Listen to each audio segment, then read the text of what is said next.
سمنه بيورلاند الحلوب. عايزه اقول لكم ان هي فلاحي بجد، تحس انك في بيت ستك. الجو ده يا جماعة محتاج حاجة واحدة بس، محتاج محشي، والمحشي يعني زبدة فلاحي على أصولها.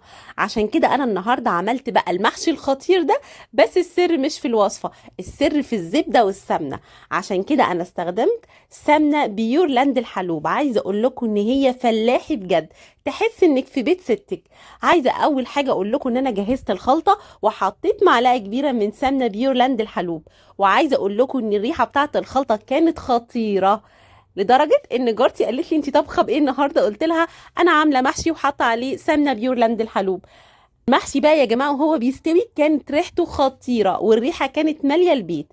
لو عاوزه بقى تعملي التركيه الخطيره دي، حطي معلقه من زبده بيورلاند الحلوب على الوش وادعي لي، الريحه هتكون خطيره. المحشي يا جماعه من غير سمنه حلوه زي الشتا من غير بطاطين.